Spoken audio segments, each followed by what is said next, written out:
up, everybody? Welcome to the Damn Dude Podcast. Damn, dude. Where we have the conversations that need to be had in a way that'll make you think and say, damn, dude. Damn, dude. And welcome to episode 63. 63. So I got the baby running around trying to climb on me and be in the recordings and all the stuff. Oh, say hi. Yeah. Okay. Yeah? Is that what you have to tell the people? Yeah. Yeah? Did you say hi to the camera? Hi. Okay, Papa, can I record? You gonna help me with the show? All right, help me out. Well, first, we're gonna start off. Welcome to the show. The very unorthodox intro. But, man, Papa, he threw me off. You see his sweet mullet going on, his haircut's looking crazy. I think when it grows a little more, it'll fix. Anyway, we're going to call this is episode 63. I'm your host, California Cal. We got little Royal helping us out today. Yep. And again, this episode 63, we're going to call this one Alasker, Nebrasker, because we're about to be headed to Alaska. Me and my oldest son, Nate, we're going to Alaska. We're going to go for his birthday, which is dope. It's been a dream of his, so we're going to do that. And before we kind of talk about that, I wanted to mention something. This was like, hey. This was like heartbreaking and kind of like, damn. So for those of you that were into skating and stuff, for those of you who knew Terry Kennedy, Compton Ass Terry, apparently he got accused of murder or something, and they say he killed somebody. And he's locked up, and they say he's looking at life, which is insane, dude. Like, that's crazy, dude. Like, it came out about like a week ago that he had gotten in trouble, supposedly. And this fucked me up because he was like, man, like he was really one of those people who was like, he spoke to people a little bit differently because he was from the hood and he really was hood, and he was like with the shit, and he was like a good dude. That was what resonated, that was what I was left with a lot of time, was like, yeah, he'll fuck your shit up, but he's a good dude, so to hear that was like heartbreaking. Then if you guys follow him on Instagram, this is why I really felt prompted to talk about this. Like, I didn't want to bring up that negativity, but there's something. If you guys follow his Instagram, there's some fool took his Instagram page over, and he's like redirecting everybody to his own page, and it's some dude called like Beverly Hills Habibi, and this fool looks like but this fool is on some bullshit. Like, if you go and you look at the posts and you look at all this stuff, it's like he's using Terry's clout to try and feed his own Instagram page. And if you click it, like, I usually don't go down these rabbit holes of like, negative shit or whatever, but I was like, what the hell is going on? Like, this is weird. Like, for those of you who followed the whole Jay Mazzini thing, the whole scam thing with the crypto and all of that shit, like, there was always, if you watch the early videos where it's like, oh, it's the inspiring video and blah, blah, blah, like, there was always something just kind of off about it. I'm like, man, there's something with this dude. Like, I don't know. Something's just off, man. Like, yeah, he's giving all these people money, but something is just off, man. Like, I don't know what. And it was just dude's a straight up scammer. And that's what that intuition was. So with this dude's firing at like 10 billion more in terms of sketchy, weird, like, what the fuck are you doing? He claims he's Terry Kennedy's management. And he's just like, I don't even know, dude. I don't know how to explain it or what, but it's on some really, really weirdo shit. If you go over and peep that, or you've seen that, like, let me know what you took from it, because it's straight weird, dude. It's hella weird. Like, why would you do what this guy's doing? He's just saying, oh, follow me, blah, blah, we the gatekeepers, this and that. And you read all the comments and it's like, oh, like, they were just using Terry's skating and company and all this to to launder weed money and drugs and all this shit. And it's like this whole crazy fucking story.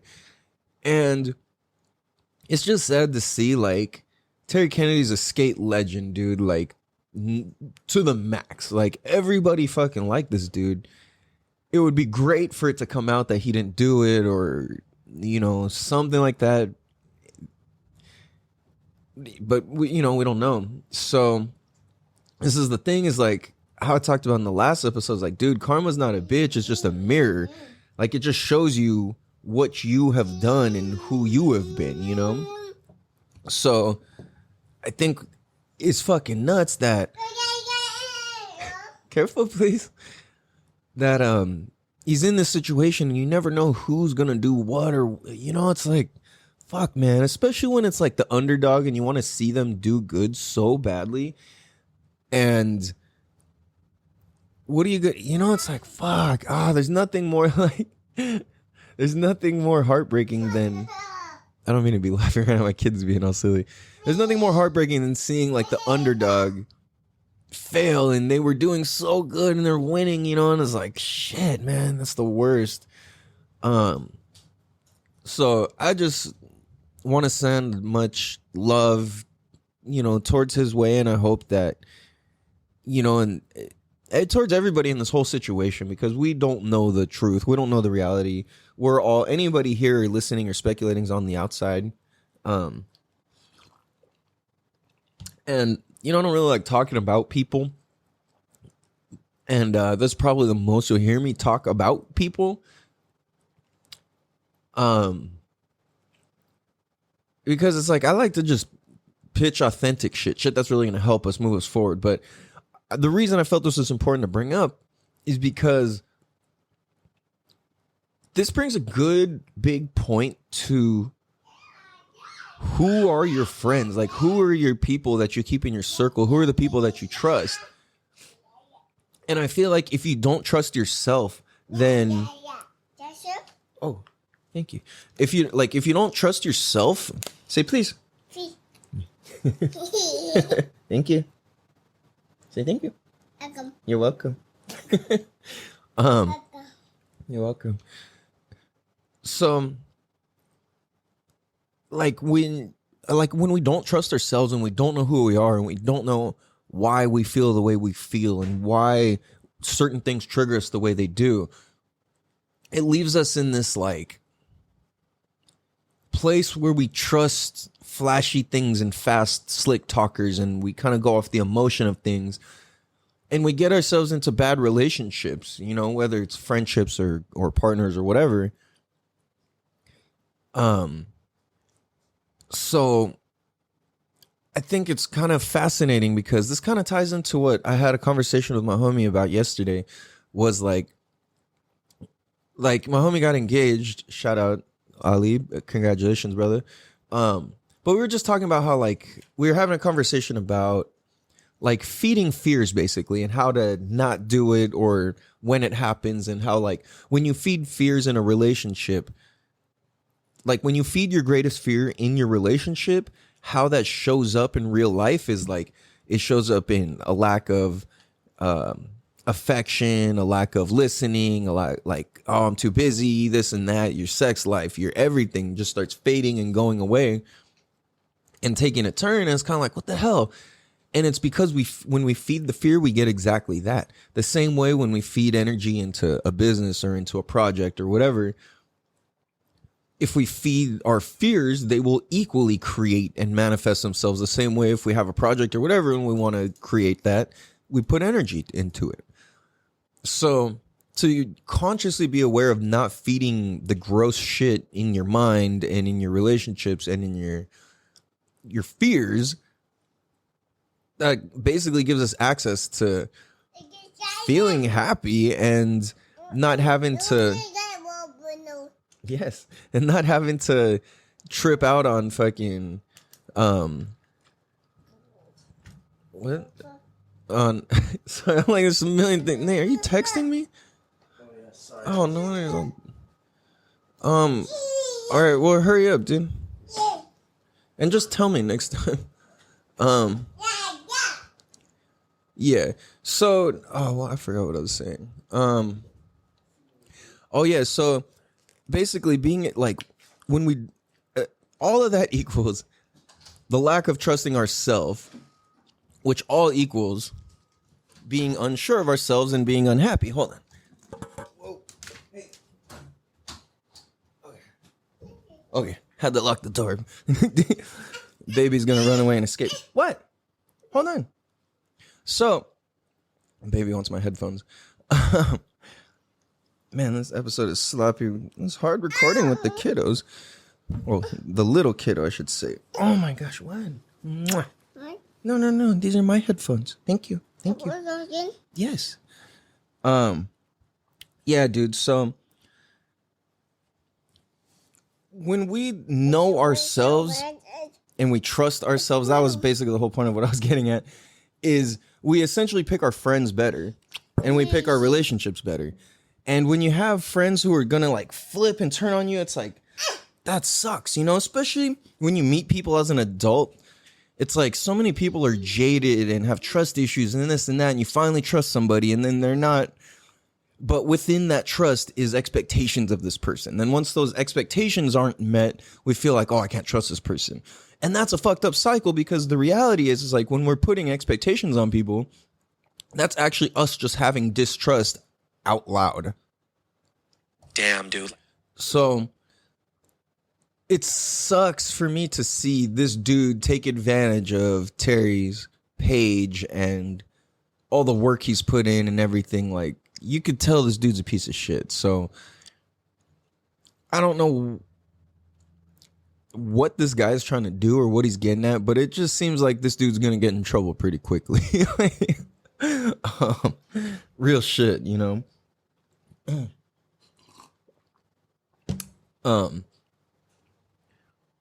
So it's a trip, dude, because that kind of that ties into the next thing, which I think is a really, really trippy, because you see this on like, I don't know. You see this in different videos and shows and podcasts, and I do my best to. No, see, I don't want to say that. That feeds the fear.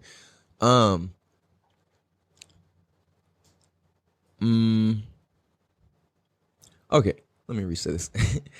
I noticed that like you'll see people talk in videos and stuff in this way where it's like they're too woke to learn anything new. And I think once you're too woke to learn anything new, you've basically just become ignorant, and ignorance is the opposite of woke. And even consider yourself woke, awake, whatever. Like, that's such an annoying word, dude. Trust me. Like, I know.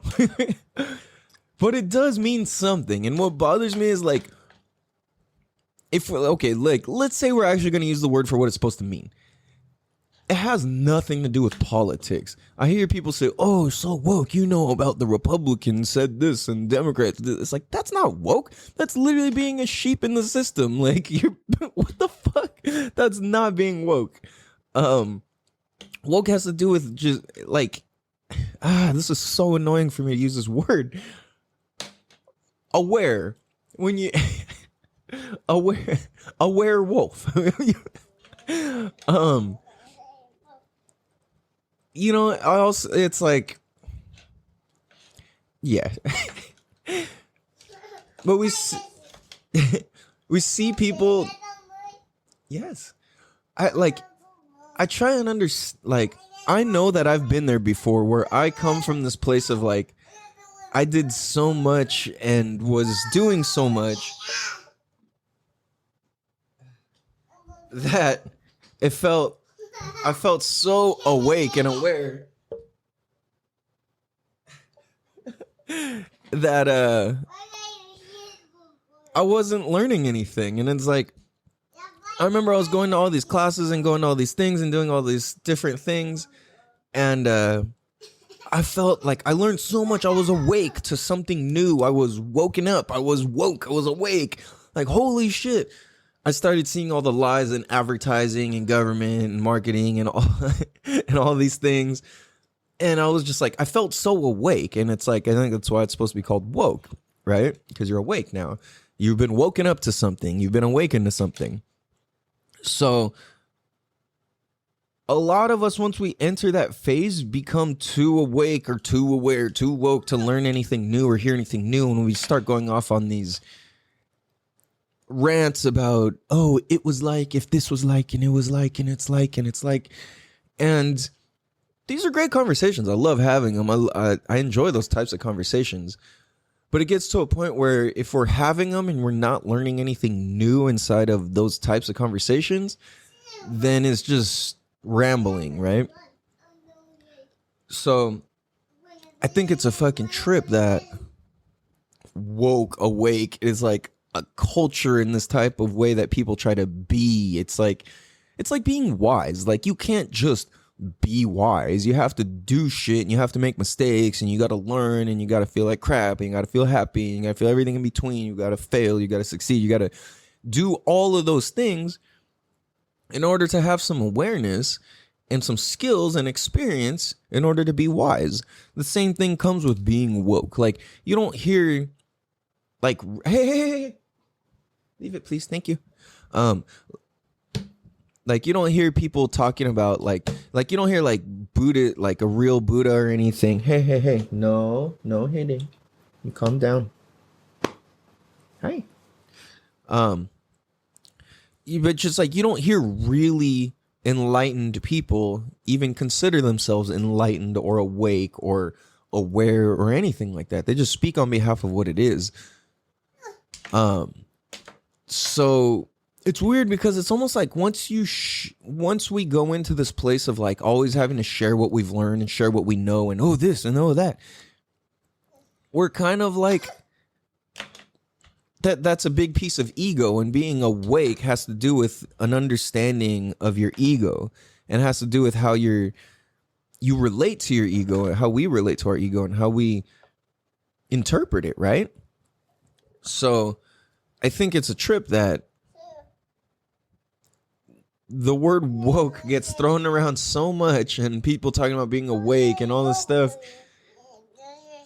Yet we don't understand how selfish a lot of these conversations are and how selfish a lot of the way we're listening is. Most of us listen from a very selfish place where it's all about me. It's about what I have to say. It's about what I want to hear back in return based off of what I said or whatever.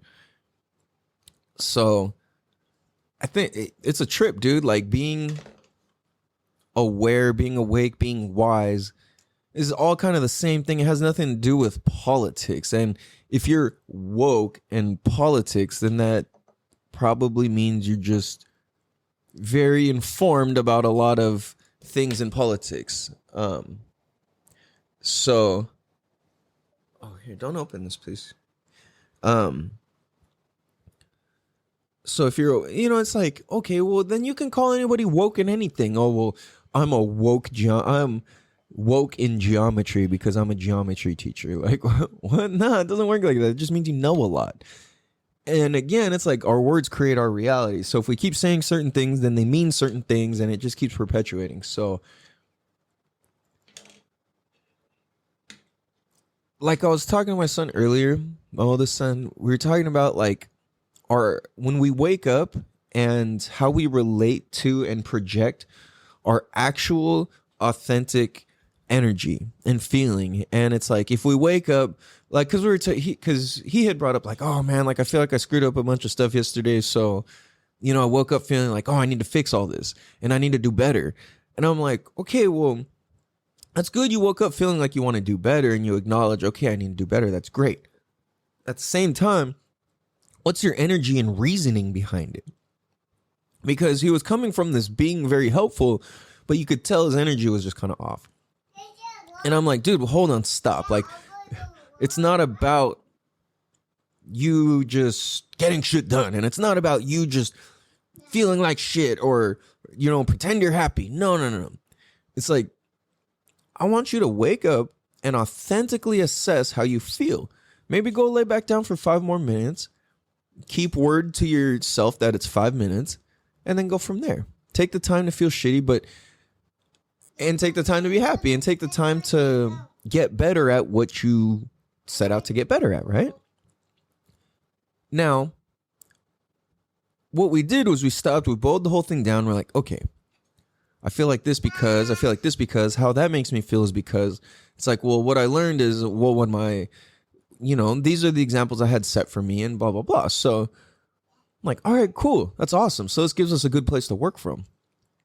So basically, we kind of came to the understanding of like, he was doing all this work kind of like, not grudgingly, but like, you could tell he wasn't feeling good, And we were able to kind of transform and understand that the source of it was the reason that he was doing it. The reason he was doing it was, well, because I screwed up. And if your whole day starts based off of because I screwed up, you're not out for a good time. And if you come from a place of, you know what, I'm going to get 1% better than yesterday. Or you come from something that's empowering where it's like, all right, I want to get better because it's going to help my quality of life. Or you see the bigger picture, right? So what we did is we found that bigger picture and we painted that for him. And it was really just the simple understanding of like, well, I'm doing this because I screwed up. Nah, it's got to be like, I'm doing this because I want to be the best version of myself. That's powerful. I'm doing this because I screwed something up. That's not powerful. There's no power in it, right? So the reason that we come from is like, is a big ass deal, bro. For those of you just listening to the audio, he's got a broken pair of Steve glasses and it looks like an eye patch because one lens is all tinted and one of them's open with no like earpiece on it. Oh, that's hilarious. Maybe I'll have to make that the episode picture. Come here, Let me take a picture of you. Come here. Aw. Okay, never mind then. Oh shit. So again, that was almost like a version how like it was weird because I've been thinking about this topic for a few days. But like when my son was in this like, I'm doing it. I'm doing better. It was like he was almost being too woke for his own good to stop and analyze. Now, I'm not saying he's like that or whatever, but this is just like an example of a real life version. This is not to single him out or whatever, because we all do this. We all have our own version. And this is just an example of awareness, right? So it's kind of like, oh shit. All right, I was doing all this and I didn't really, like I was kind of doing it and not even understanding my real reason for doing it. So I was like, oh, well, that's easy enough. So, yeah, so we got to that and it kind of changed the whole air lightened up and the whole mood lightened up. And it was like, oh, all right, like, well, we get it now. This is easy to navigate. And from there, kind of like a more empowering context created. And then literally like there was this whole energy shift that happened in the house. And now he's kind of like, he got inspired and it's like he's out running and stuff. And I think that's what's tight is because if you feel off, go do something different. Damn, dude. For reals, like if you feel shitty or you're starting to feel shitty, literally go outside. Just do some different stuff. Like it literally, actually, factually, truly works. So when we go in and we can, I don't want to say internalize, but we look inward and feel and accept and heal and understand why we're doing the things we're doing. Like actually not just the feeling of it or the emotion of it, but like, why am I actually doing this? Why am I walking my feet in this direction? Why am I stopping to say this? Why am I not saying this? Why am I asking this? Why am I talking about this? Why am I grabbing this? Why am I touching that? Why am I whatever? And it'll point, a lot gets pointed out. Oh, freaking Royal. He's being so goofy in the camera. If you're watching this on video, you're probably not hearing anything I'm saying because you're probably just watching what he's doing because it's pretty hilarious. We're gonna take a quick break. I'm gonna be right back. Damn, dude. What up, everybody? Welcome back Damn, dude. to the Damn Dude podcast. Oh, be careful, please. Thank you. Oh my gosh, this kid is cracking me up. So I've actually got to get ready for work pretty soon, but I'm just working half a day today. Hey, careful, please. Thank you. I'm just working half a day today. High five. Hey, no, you be kind. Thank you. Be kind. Be kind. No. No biting, dude. He's been trying to like bite lately, dude. No way. Not cool, dude. You don't bite. Man, that's crazy, dude. He's been like hitting and biting a lot lately. And, well, not a lot, but like, I guess it's been happening. Oh, it's driving me crazy, dude. Like, having the kid who bites people, that's the worst, dude. Like, at the same time, I'm not going to feed that fear. I'm not going to put into it because everybody has to go through trial and error and learning shit, right? So, yeah, it's like, dude, nah, you can't be doing that stuff. That's not nice. So, it's a trip, dude. Like, I noticed that taking time off is a big, important deal. Like, how much we freaking work and keep working and keep working and keep working and keep working and keep working. I feel like it well, hold on. I don't want to say that because this is different for everybody. I don't know. Well, see, because even people like Gary Vee and Bradley, they're like, yeah, like they take breaks sometimes. And Gary Vee, his whole thing was like, all right, like there's maybe like 5 or 7 days out of the whole year where I'm like, nope, fuck this. I don't want to do this. And that is, you know, it's like I get that, but and not everybody loves working their work that much, right? So for me, it's like I do love my work, and I would. It's kind of the same thing. There's probably only a handful of times out of the year where I really don't want to go, and I'm like, at the same time, I realize that for me, when I need to take a rest, it's not so much my physical. Or I'm sorry, it's not so much like my mental state. It's more so physically, because being in the sun and water that long, it really, really takes a toll on me to where it's like actually like really physically exhausting. My brain is like, and then my brain starts melting with it too. And I'm like, it just starts getting harder and harder. And, Royal, dang it, I missed that picture. You know, it just starts getting physically harder. So last week I took the week off. I had a cold on like last weekend, or not even a cold. I don't even want to keep saying that. I literally just had a runny nose and was sneezy for a day, like barely. And what the heck? So it's like normally I just would have went back to work and just kept working, but I know that like with all the people and the Rona and all this shit, people are all whatever. So at the same time, I'm like, yo, I told everybody if I even feel a little bit sick, I'll take it off just for the sake of, you know, everybody's peace of mind or whatever. So I'm like, all right, fuck it. And it's actually a good thing because I was like, dude, I took that time off. Look, you slide them right here. Yep. So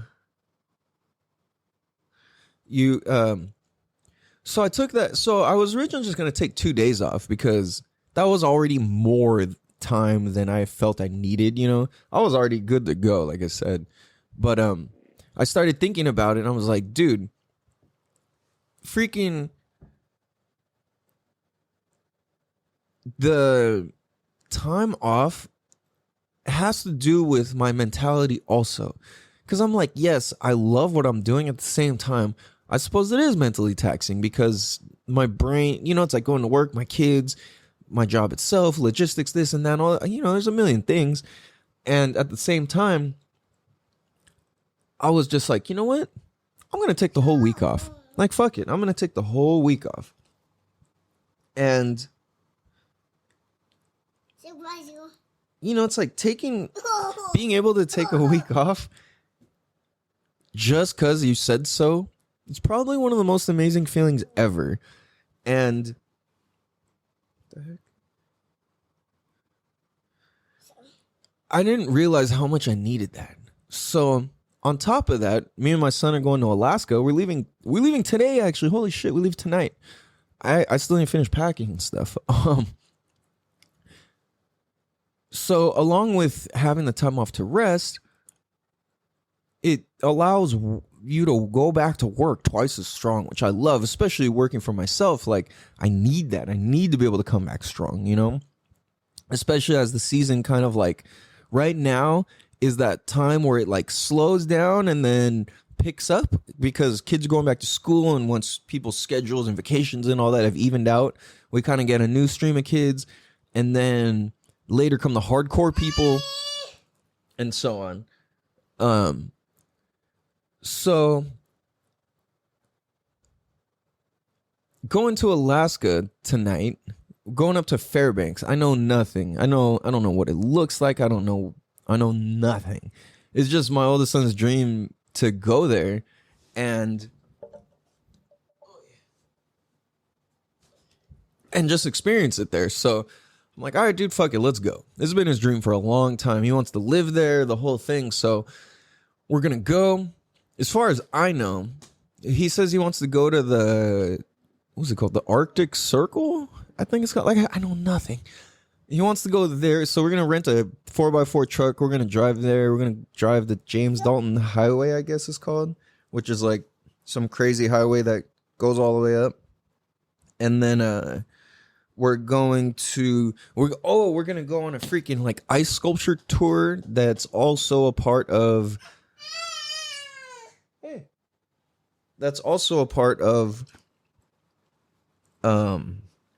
a hot springs that we get to go in, so natural hot springs. So I'm probably most excited about that. I've been telling myself I was gonna take a legit ass Epsom salt bath for like a couple of weeks now, and I haven't.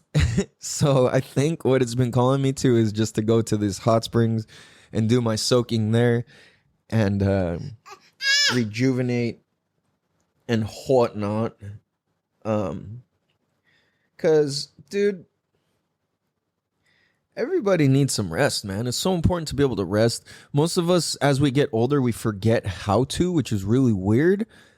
And it's really interesting too, like how I was talking about earlier, the whole thing with my son about like the right, like, well, what's the reason you're doing this or that or whatever. And hey, what are you doing? It was like, I kind of told him, I was like, dude, like, literally this feeling of like, oh, shit, I got to get this. Oh, shit, I got to do better. Oh, shit, I got to get, oh, shit. No, be kind. Royal, thank you. So, okay. I was like, dude, that is literally what feeling like an adult feels like. Like, that's the feeling of being an adult, is just freaking, oh shit, I gotta go here. Oh, I gotta go there. And I was like, dude, like, you see when I'm late to work and you see me like, oh shit, where's this? Where's that? Where's that? I was like, that's what a lot of people feel like when they like all day at their job. And that's kind of what causes, hey, are you being nice or are you hitting? Okay, thank you. Love you. Oh, say please. Please? Please? Okay. You're welcome. I was like, dude, that's what being an adult feels like. And I was like, dude, when you see me running around like that before work and I'm late, that's what people feel like all day when they have to work a job that they hate. Like, it feels like you're in trouble and it feels like you're late and it feels like nothing's ever good enough. But I'm like, dude, like if you work for yourself or you do stuff that you love, that feeling, it fortunately gets to get eliminated if you're doing it the right way, right? Now, not to confuse that with like your spark of life and your excitement fear meter, which you should follow. Yeah, I'm saying a lot. Sorry, guys. But taking that, so kind of going back, like taking a week off, taking time off on purpose for no reason is an amazing thing to do, and I highly encourage everybody to do it because it kind of helps break that cycle of like, oh, I need to do this, I need to do that. And it helps break that adult brain. Like, why wait till you're at freak out mode to take a vacation? Why wait till you're going to explode to take a break? Like, there's so much we could do before that point. So this is why I think encouraging hobbies and shit like that is so important, and doing what you love. Like, if you're not going to do what you love for a career, or it's not in your cards or your abilities or whatever, you've got to take on some kind of hobbies, dude. Like, I understand entrepreneurship isn't for everybody. Working for yourself isn't for everybody. Taking these chances, you know, making commission, like, it's not for everybody. At the same time, doing something that you love is for everybody, and doing stuff.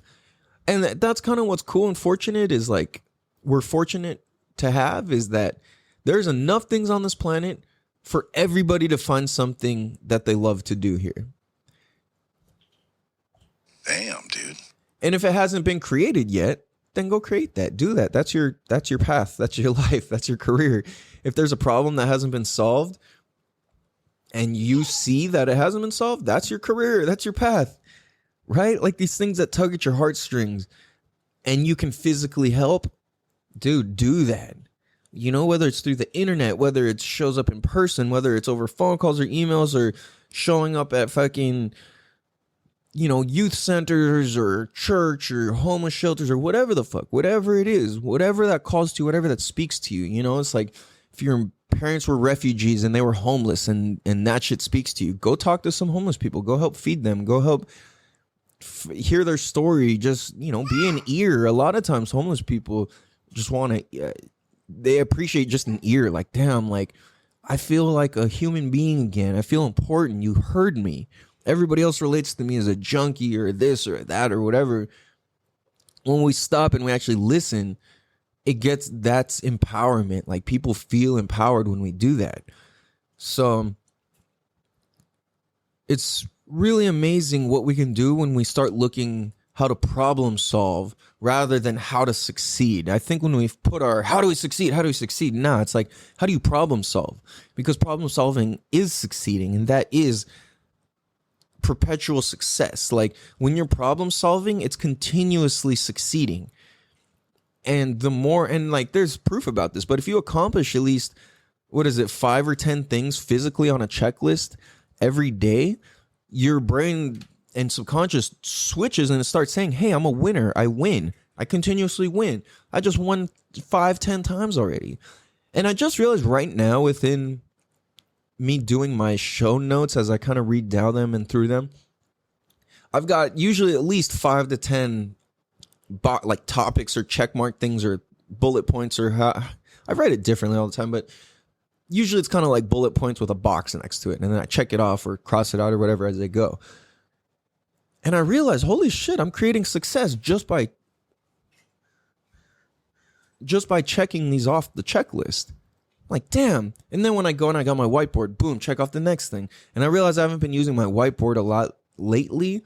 So my productivity has been less just purely because of that. And I'm still getting used to where they're at in this house and, you know, whatever's. And what?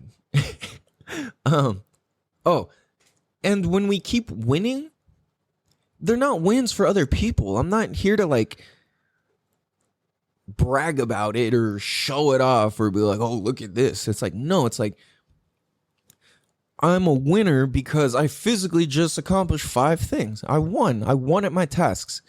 That doesn't make me egotistical or this or that or whatever. It's just true. Like I did that. I can look back and I literally have I have documented with check marks through it what I've accomplished, what I've done, what I've said, what I've talked about it, what I've wanted to talk about it, whatever. So the more we can practice winning, holy shit, dude, and taking time off, that equals winning. This is about longevity, not just like this quick shit. And I keep having to remind myself and like fine tune the way I live, the way I spend, the way I earn money to like, you know, fit that. And it's like fucking terrifying at times. And at the same time, I love it. You know what I mean? Otherwise I wouldn't be doing it. I think if this whole fear thing scared me enough, I would have stopped a long time ago. I couldn't be 11 years into this. There's just no way, you know. And it's like, do you know how many broke ass winters I've lived because of off seasons and shit like that, and didn't know what to do, didn't know how to do it. I'm just like, oh, like I don't know, like I still don't know what to do right now. I'm like freaking out because I don't know what I'm gonna do. You know, come my slow months or winter months or whatever, and it's like I haven't figured out how to turn them around into not slow months. I'm like trying to figure out how to provide and give enough value and do enough problem solving to where people are like, yo, this is worth doing this at this time too, versus when it's just hot and sunny, you know, because drowning doesn't stop. It doesn't take a break. Yeah, it might lessen seasonally because people just physically aren't going out or they physically have covers on things. At the same time, accidents are still happening, and drowning is still the leading cause of accidental death for children 5 and under in the world, worldwide. Being that that's the case, there's something we can do about it. So that's my problem that I'm up to solving, is changing the leading cause of accidental death for kids 5 and under in the world, as well as transforming half the world's adults' greatest fears into a positive experience. Because statistically or whatever, but I found this in my own experience to be true also, is that nearly 50% of adults do not know how to swim. About half the adults in the world don't know how to swim, and or are actively afraid of the water at the same time. That's crazy because the majority of this world is made of water. So to be afraid of water is like being afraid of the whole world. So when we can really like take on overcoming those fears, we essentially freedom. That's how to use karma in a good way. A lot of people think karma just occurs in this negative way. You did this, so that happens. You did this, so that happens. It's like, no, like it feeds positively too, minus expectations. So that's the hard part where a lot of us get it fucked up, is because, well, yeah, all this. Nah, it's like you can't give with expectations. Damn, dude. Because giving with the expectations is ego, and it's selfish. It's not selfless. And once the giving becomes selfless, that's when things start flowing smooth. And that's the phase where I'm at right now, is like, yeah, I'm a very giving person. I always have been. At the same time, like, how do I give selflessly? I've noticed I'm having glimpses and experiences of it. And it's like, there's times I'm still giving selfishly. And it's like, I'm not trying to do that. It's just in my subconscious, I want something in return. So now I'm like practicing asking to get, like, offering things just for the sake of offering. Like, I don't want anything in return. I'm expecting nothing in return. I want nothing in return. I just want to give you this value. And I noticed that the last time I had reached out to Bradley, I heard he's having a baby. I'm like, dude, I got you. And at the same time, and then in the back of my head, I was like, oh, like maybe I can use that opportunity to ask him to get on his podcast. Maybe I could use that as an opportunity to talk business. And I'm like, stop. I'm not using that opportunity to do that. I'm using this opportunity to give. And why him? For one, well, ultimately, because he's given me more value than I could have paid for or asked for ever. Damn, dude. So that's why I'm like, all right, cool. He's giving selflessly. That gave to me. So now I want to give back selflessly. But I caught myself halfway through my selfless giving that there was a piece of selfishness in there and a piece of like self and personal gain. And I'm like, no. I'm not trying to leverage anything. I'm coming authentic, dude. Like, I don't care, whatever. I'll ask for what I ask for, you know? Like my minimum demands and needs and requirements and whatnot. At the same time, like, boom, here you go. You know, I'm not here to get stepped on. I'm not here to get walked on. Don't get it twisted. I'm not here. I'll turn down many things, and I have turned down many things. The thing is, it's like that don't mistake kindness for weakness thing. And I think that's one thing is like, I like to think of myself as a very kind person, and I do my best, and I help people out. I help people out whenever and wherever I can. At the same time, like, if you fuck with me, I'll fuck your shit up. You know what I'm saying? Like, I don't fuck around when it comes to this shit. I'm very serious about having fun, and I'm very serious about the right thing happening. You know, it's like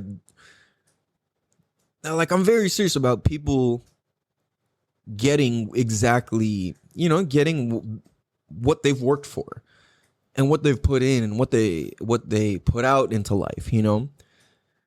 So I think that because I take having fun and being happy very seriously, sometimes it's like, whoa, what are you so serious for? It's like, no, I'm not. Like, I'm just very serious because I know I take being happy and enjoying my life very seriously. So if you see me on some serious shit, it's because I'm like reformulating, calculating how to turn this into something that I can understand and love, or not understand and love, right? Because sometimes you can love stuff because you don't understand it. That's kind of like, I don't know, why a lot of people love God and stuff. It's like, because you can't fully understand it. So it kind of keeps this mystique. And when there's a mystique, it's like there's this constant pull all the time, you know? So, you know, it's interesting because when you take time off from working, it kind of builds a mystique too. Because when I went back to work after that week off, and I'm going out for like another week, but it's kind of on my time off anyway. So when we do that, it's like I noticed I was kind of nervous to go back to work. And it's like nervous and excitement are the exact same chemical reaction happening inside the body. It's just our brain that interprets it all differently. That started happening, and I was like, whoa, I'm like super like scared and excited to go back to work. Like, this is trippy, dude. Like, I haven't felt like this since the beginning of the season, you know? So I'm like, damn, this is kind of trippy. And it was cool, though. It was really cool. I enjoyed it, and I appreciate it. So I think what I'm gonna do, we're gonna record an episode from Alaska. I don't think I'm gonna have live video for it. The camera shit's just a little too much to take for this trip. I'm literally only bringing a backpack. So I don't think I'm gonna bring a mic either, or the soundboard. So we're just gonna get one of the old school like living in the car throwback style episodes for you guys. Oh, 1 second.